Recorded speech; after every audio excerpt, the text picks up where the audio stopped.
So, I thought that I would start this video by stating a fact that I think most Americans can agree with.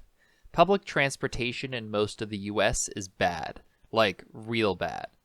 Outside of a few major cities like New York, if you or someone you know has had the misfortune of taking just about any form of transit, chances are it has been a frustrating, confusing, and time-consuming ordeal that left you wondering why you didn't just drive instead. So, naturally, I decided to take a city bus to my university every single day, and it was just as inconvenient as one would expect. But transit in the US hasn't always been this way.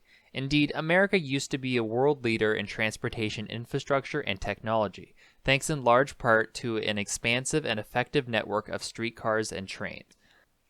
Unfortunately, though, public transportation today is merely a shadow of its former self, with ridership numbers far below what they used to be many decades ago.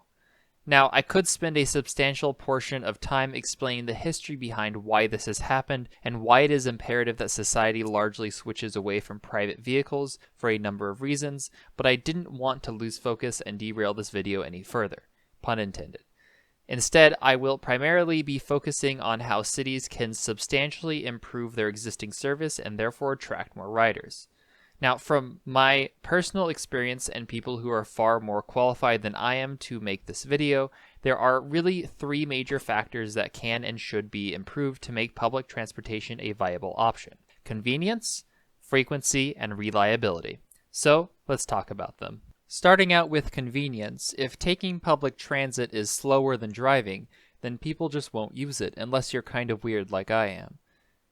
This may seem really obvious, and that's because it is. For instance, if I were to take only public transit from my house to my university, it would take around an hour and a half compared to just 17 minutes by car. For this reason, instead of taking two different buses that connect to each other, I have to drive my car to the bus station and take a different bus there.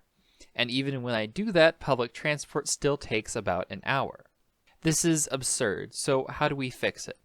Well, there is a solution that is simple in theory, but can often be politically tenuous or slow to complete, and that is building up dedicated infrastructure for transit such as bus lanes or separated tram and light rail tracks. One American city that has done just this, in some areas at least, is Seattle, in which they added infrastructure such as bus bulbs, dedicated bus lanes, and transit islands, which has improved the speed of existing service. While Seattle definitely isn't perfect, and it is true that this is specific to buses, the same logic can be applied to other modes of transit, which should also generally have their own dedicated infrastructure, especially in more traffic-prone areas. The overall cost of taking transit is also a huge factor in whether or not people will use it. Indeed, studies have shown that the price of transportation is often what people report as a major factor for how they decide to get to where they want to go. One issue here, however, is that the price of taking transit often only appears higher than taking a private vehicle because such monetary costs are simply more visible and upfront. As an example, someone might look at the price of a train or bus ticket and then compare it to how much it would cost to drive their car based on how much fuel would be consumed and or how much they would have to pay for parking. However, while surveys indicate that price is very important to people, I would actually argue that the cost of taking transit is actually what drives someone to, well, drive instead. What I mean by this is that monetary costs, i.e. price, are far from the only consideration that is factored into people's decision making. For instance, if a bus or train is free, but only comes once an hour and drops you off in the middle of an office park next to a freeway far from your destination, then price doesn't really matter. In addition, it is also much harder for people to quantify the long-term direct costs of car ownership, along with the many indirect negative externalities that they produce, but I'll be going more in depth on this topic at a later date. Moreover, the obvious thing that transit agencies can do to attract more ridership is to lower fares, but this can be a tricky and potentially disastrous decision to make if ridership is already struggling and a substantial portion of current revenue comes from ticket sales. However, one thing that can help is allowing free transfers to different modes of transit within the same system for a certain amount of time. If someone is able to pay for a train ticket and then, say, transfer to a bus for free within a few hours of their original trip to get to their final destination, they would probably be a lot more likely to take transit in the first place, thus increasing the number of people buying tickets. Ultimately, price is an important factor to consider for any transit system, but it's only one of many costs that prevent people from even considering public transportation in the first place. Another cost that many people face when trying to take transit is simply being able to conveniently reach transit stations and stops in the first place.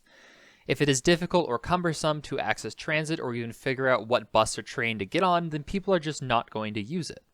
One major issue with a lot of US transit stations and stops that I've experienced personally is that a lot of them are typically either in the middle of nowhere or only serve a part of the city in very high density areas. This is explained more eloquently by an article from Bloomberg City Lab section, which emphasizes, quote, "For those who do live near a bus stop, it's quite likely that the bus wouldn't get them where they need to go unless their destination is downtown. A bus that comes once an hour, stops at 7 p.m., and doesn't run on Sundays, a typical service level in many American cities, restricts people's lives so much that anyone who can drive will drive. That keeps ridership per capita low." Unfortunately, this is a rather common phenomenon in the United States and is something that really needs to be addressed if cities care about serving their communities with better public transportation.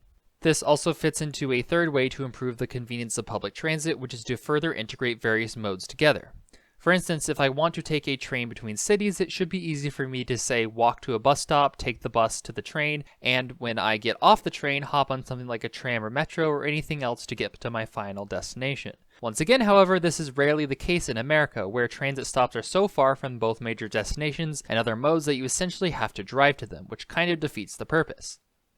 If cities really want people to use their public transit system, then stops either need to be in places that people already want to go to, or there needs to be plans in the near future to develop those same areas to attract more people. Finally, 2 more ways to improve the convenience of transit is to make the stops at the stations comfortable to wait at and clearly convey information about different transit lines. Oftentimes in the US, bus stops are literally just signs on the side of the road on a narrow sidewalk with nowhere to sit and no sun or rain cover whatsoever. Especially in the summer, it can be almost unbearable to wait at these for very long, which is made even worse by poor frequency. And even when there is a bus shelter, the bench is usually purposefully uncomfortable. Additionally, while my city does make it fairly easy to navigate transit through an app that combines all different modes and tells you which transit lines to take, navigating such a system can often be very difficult in many parts of the country, further inconveniencing riders. If someone has to look through several confusing timetables and it's unclear where different modes even connect to each other, they'll probably just opt to drive. Ultimately, a lack of convenience is a major factor for why a lot of people simply view transit as inferior to driving, which in a lot of cities it unfortunately is. Luckily, this can be remedied by improving the speed of transit through dedicated infrastructure, making stops easier to get to, better integrating various modes of transit, increasing comfort at stops, and making it easier to navigate different transit lines through something like an app or wayfinding displays. However, convenience is only part of the problem and doesn't make much of a difference if transit isn't frequent, which is the second factor that must be improved to have a decent transportation system. It is no surprise then that the downfall of America's once world-class transit network began once frequency was no longer prioritized. The history of this decline is well documented and explained in the aptly named article, "Why Did America Give Up on Mass Transit?", which emphasizes that, quote, once cars arrived, nearly every U.S. transit agency slashed service to cut costs instead of improving service to stay competitive. This drove even more riders away, producing a vicious cycle that led to the point where today, few Americans with a viable alternative ride buses or trains. In other words, the reason why the US lags behind so many other countries when it comes to transportation isn't some complicated secret. It's really just a product of underinvestment and a shift in priorities. While it certainly won't be easy to convince a lot of the American public of the virtues of public transportation, since a lack of frequency led to its downfall, increasing frequency, on the other hand, can help save it. For instance, as an article from Vox explains, research has consistently found that transit's regularity and reliability, more than its price, exert a powerful influence over mode choice. A lot of the time, the appeal of an individual private vehicle is that it's always sitting there waiting for you to use it instead of the other way around.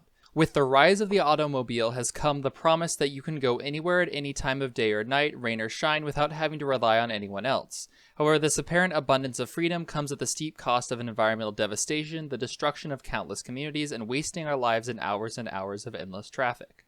And so, if cities are able to offer frequent transportation, then people might actually start to realize that there is a better alternative to driving. The fact of the matter is, however, that most cities in the US simply do not offer the amount of transit service necessary for people to even consider anything other than driving. Indeed, the research suggests that having transit arrive around at least every 15 minutes can lead to a fairly substantial increase in ridership.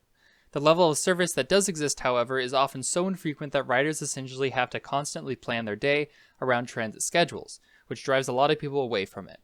For instance, where I live, buses come about every half hour, which combined with all the other inconveniences mentioned earlier in this video, makes waiting for them excruciating sometimes. This can be remedied by, of course, adding more vehicles to existing transit routes and creating the infrastructure necessary to support them. That being said, if a bus route or train line is notorious for being late, then having a high frequency still isn't enough to get people to use it. This brings us to the third major way to improve public transit, which is, of course, to make sure that it is reliable. In other words, the bus should arrive when it's supposed to. Once again, this seems like such a simple idea, but I cannot count how many times I've had to wait for over an hour at a transit stop because the bus was canceled or stuck in traffic. Unsurprisingly, studies show that reliability, or in this case, the lack thereof, is a major determinant of whether or not someone will take transit or opt to drive instead. One major way to ensure that transit is on time is to once again separate it from the rest of traffic wherever possible. This means things like bus lanes, dedicated tracks for trams and light rail, and running passenger and freight rail on separate tracks.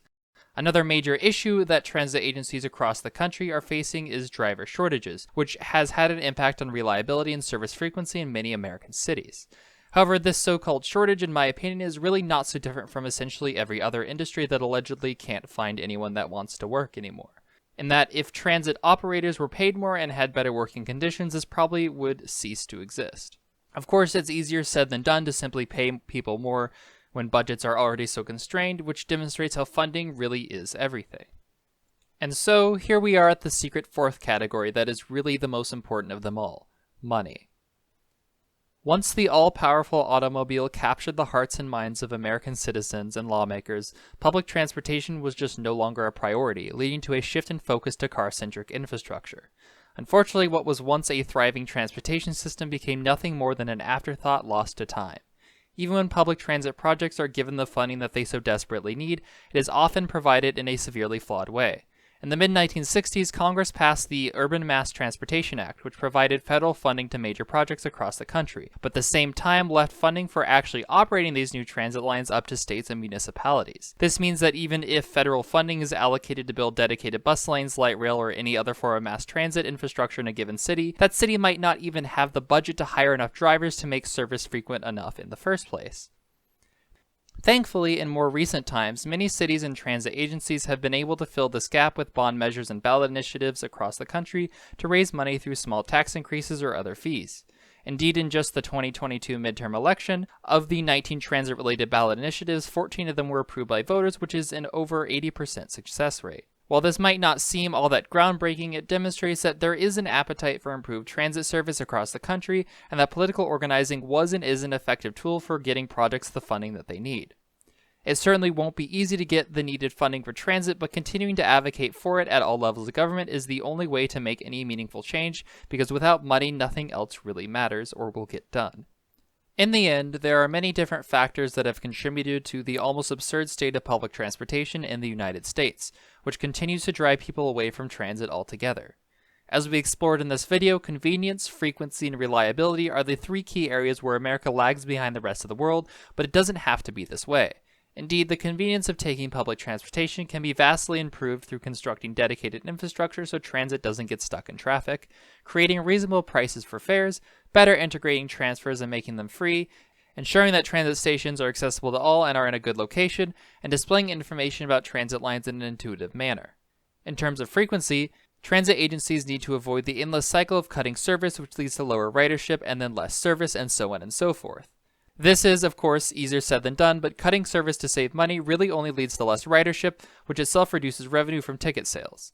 In addition, building more infrastructure catered toward public transportation instead of cars can allow a transit network to have an overall higher capacity, leading to more frequent service.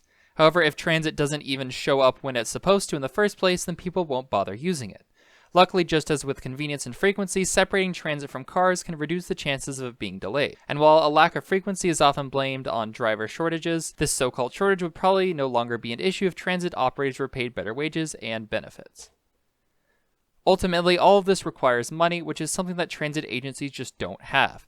So if you care enough about public transportation that you made it to the end of this video, then please let your elected officials know that it's worth the public investment, and be on the lookout for any transit-related ballot initiatives in your state and local elections.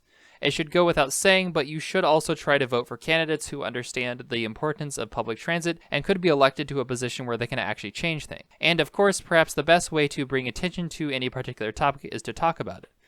So if you know anyone else weird enough to watch an absurdly long video about public transportation, feel free to share this with them.